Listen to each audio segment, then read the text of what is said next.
हे viewers, कैसे हैं आप सब। आई होप आप सब अच्छे होंगे। जय माता की। हम बात करेंगे आज सस्टेनेबल डेवलपमेंट गोल दूसरे लक्ष्य की, यानी जीरो हंगर यानी कि भुखमरी को शून्य रूप से सभी तरीके से ख़त्म करना। 2020 में दुनिया भर में 720 मिलियन और 811 मिलियन लोग भूख से पीड़ित थे।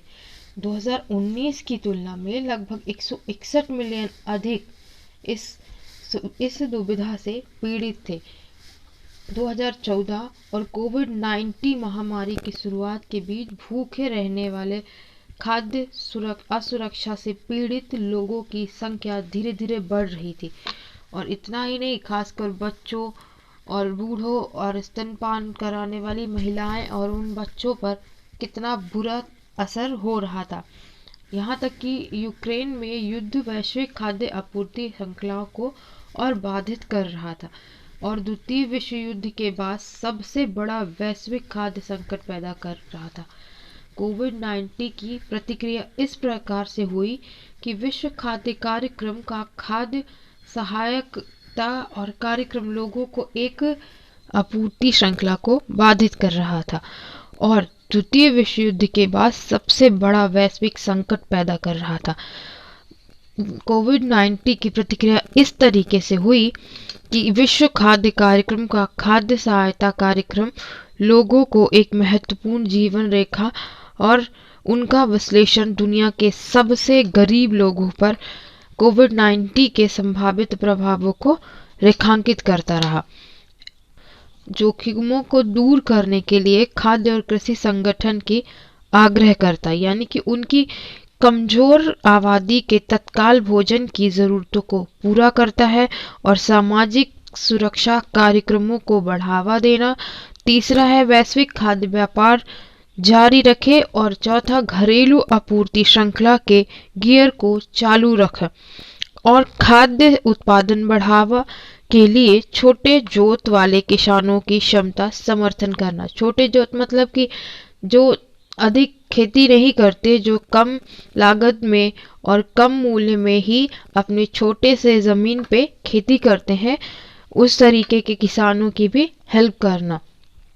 संयुक्त राष्ट्र की वैश्विक मानवीय प्रतिक्रिया योजना दुनिया के सबसे गरीब देशों के वायसर से लड़ने और खाद्य उनका असुरक्षित सामान करने वाले सहित सबसे कमजोर लोगों की ज़रूरतों को पूरा करने के लिए कदम उठाती है।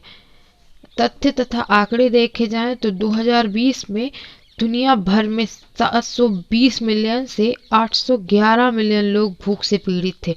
2019 की तुलना में देखा जाए तो लगभग 161 मिलियन अधिक भूख से पीड़ित थे। इसके अलावा 2020 में चौंका देने वाला यह है कि 2.4 मिलियन लोग, दुनिया की 30% से अधिक आबादी मध्यम या गंभीर रूप से खाद्य असुरक्षित, जिनके पास अपर्याप्त भोजन की नियमित पहुंच बिल्कुल भी नहीं थी।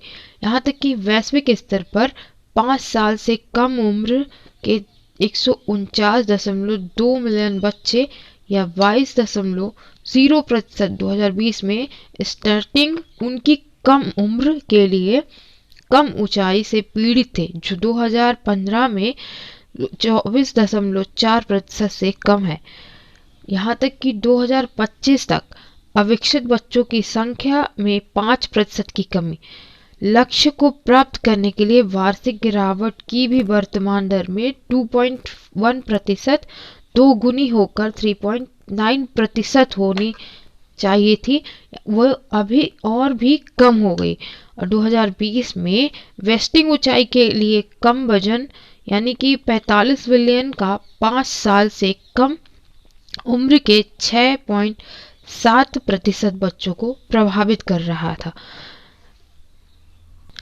इन बढ़ते प्रभावों को देखकर कुछ लक्ष्यों को रखा गया, जैसे कि 2.1, 2.2, 2.3, 2.4 और 2.5। 2.5 में ABC इन तरीके के आंकड़े रखे गए।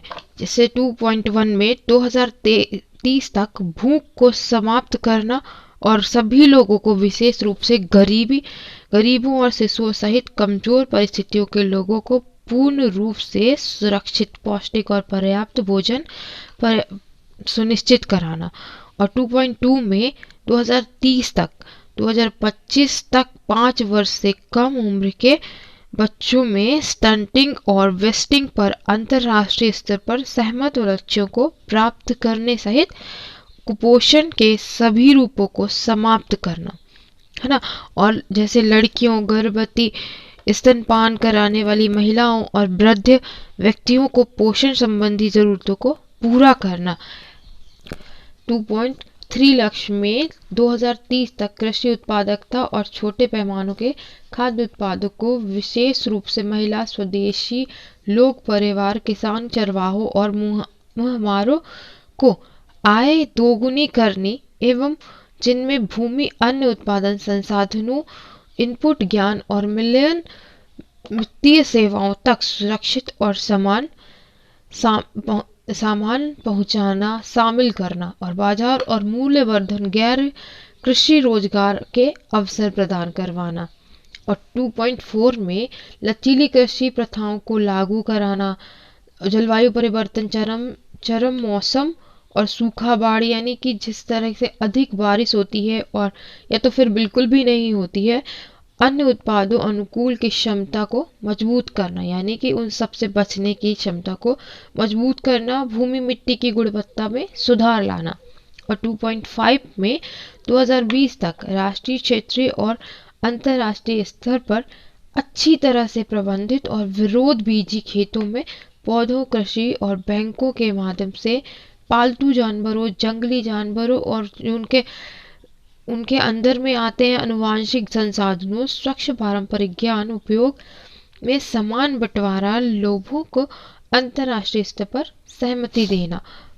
और देखा जाए 2.5 लक्ष्य में तो 2020 तक राष्ट्रीय, क्षेत्रीय और अंतर्राष्ट्रीय स्तर पर अच्छी तरह से प्रबंधित और विविध बीजों, खेतों, पौधों, कृषि को बैंकों के माध्यम से पालतू जानवरों, जातियों, यानी जो उनके क्षेत्राधिकार में आते हैं, से जातीय आनुवांशिक संसाधनों और स्वच्छ संबंधी पारंपरिक ज्ञान आदि को अंतर्राष्ट्रीय स्तर पर सहमति देना। 2.5 ए का विकासशील देश तथा कम विकासशील देश कृषि उत्पादक क्षमता को बढ़ाना, बुनियादी ढांचे, कृषि अनुसंधान विस्तार सेवाओं को प्रौद्योगिक विकास के तौर पर पशुधन जीवन के रूप में बढ़ावा, अंतर्राष्ट्रीय सहयोग में मध्याह्न में इसे निवेश करवाना, है ना। और 2.बी में जनादेश के अनुसार कृषि निर्यात, सब्सिडी और सभी रूपों से समांतर उन्मूलन को, समान प्रभाव वाले सभी निर्यात को, उपयोग और व्यापार प्रतिबंधों, वित्तीय को ठीक कराना यानी और रोकना।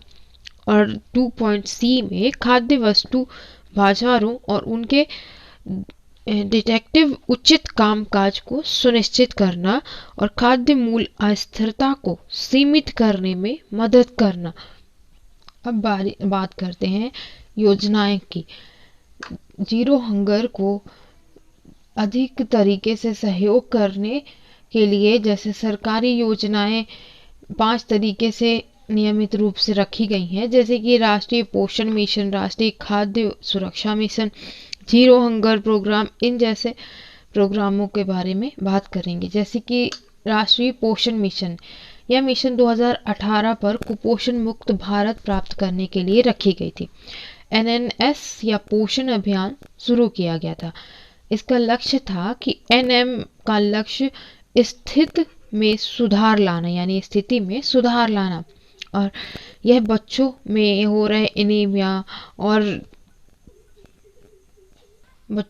रहे एनीमिया, महिलाओं और किसानों के बीच जन्म समय में वजन, अल्प पोषण की लक्षित करता है ना, और 1000 दिनों के लिए गहन स्वास्थ्य और पोषण का सेवाएं देना।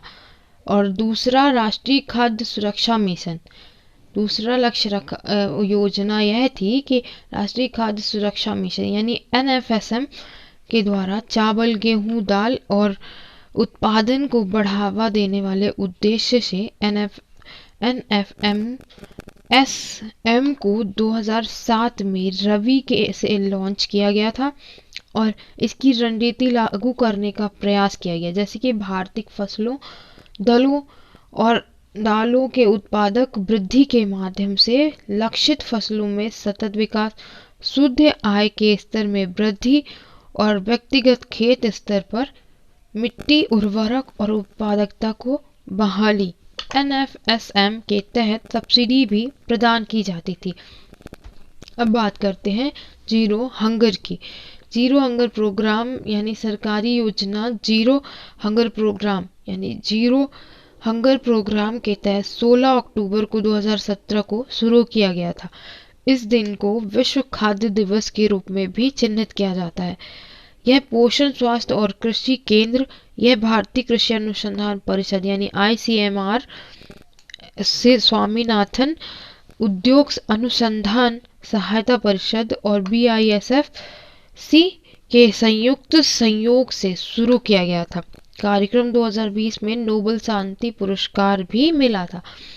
इसका उद्देश्य था छोटे पैमाने में किसानों को कृषि उत्पादन और आय को दोगुना करना और भोजन की बर्बादी को दूर करना और दुनिया भर में स्थायी खाद्य उत्पादन प्रणाली को भोजन तक 2 साल और उसमें कम उम्र के बच्चों को स्टिंग बच्चे तक पहुंच सुनिश्चित करवाना।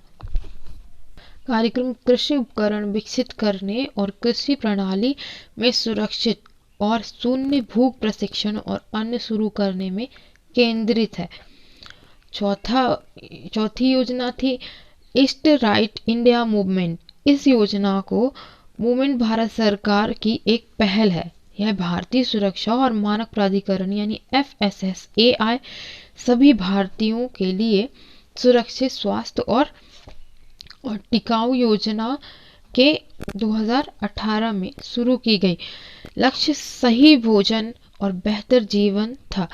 यह अन्य पहलों के अनुरूप में प्रमुख रूप से जिसमें शामिल है, जैसे कि आयुष्मान भारत और पोषण अभियान और एनीमिया मुक्त भारत और स्वच्छ भारत मिशन। 2050 तक सभी के लिए सुरक्षित स्वास्थ्य टिकाऊ भोजन की संस्कृति बनाने का लक्ष्य। 5वीं योजना थी मध्याह्न भोजन योजना। मध्याह्न भोजन योजना 15 अगस्त और 1995 को शुरू की गई थी। प्राथमिक शिक्षा को राष्ट्रीय सहायता कार्यक्रम के तहत की गई थी और सितंबर 2021 के इसका नाम बदलकर PM पोषण कर दिया गया। इस योजना का नाम बदलकर PM पोषण कर दिया गया कब 2021 में। और उद्देश्य सरकारी सहायता प्राप्त स्कूल, स्थानीय निकाय और स्कूलों और विशेष प्रशिक्षण केंद्र में नामांकित बच्चों को भोजन उपलब्ध करवाना है ना। और इस योजना में 1,30,794,990 करोड़ के बजट के साथ 2021-2022 से 2025 से 26 तक 5 वर्षों तक बजट के साथ नया रूप दिया गया। सरकार को पूरे भारत में 11.20 लाख में पढ़ने वाले 11.80 करोड़ बच्चों की उम्मीद है। जीरो हंगर को देखा जाए तो एक तरह से जो ऐसे तबके के लोग जो बहुत ही गरीब और ऐसे होते हैं जो कि अधिकतर गवर्नमेंट स्कीम के बारे में कुछ नहीं जानते और शिक्षा का अभाव होता है, और ऐसे लोग जहाँ तक सरकारी योजनाओं का बिल्कुल भी सुविधाएं नहीं पहुँच पाती हैं, तो ऐसे लोगों के लिए गवर्नमेंट स्कीम्स चलाई गई ताकि निचले से निचले तबके के लोगों को इन सारी सुविधाओं का आसानी से प्राप्ति हो सके। अगर आप सबको ये सब वीडियो पसंद आई हो तो ज़रूर इसे शेयर करें। अगर आप चाहते हैं कि और लोगों को जानकारी मिले तो ज़रूर इस वीडियो को शेयर करें, लाइक करें। और अगर ये वीडियो किसी के लिए ज़रूरी हो और आपको लगता है कि अगर यह वीडियो किसी की लाइफ में चेंज ला सकती है तो ज़रूर इस वीडियो को शेयर करें, हमारे चैनल को सब्सक्राइब करें ताकि इस तरह के और इन्फॉर्मेटिव वीडियो हम लाते रहें। नमस्कार।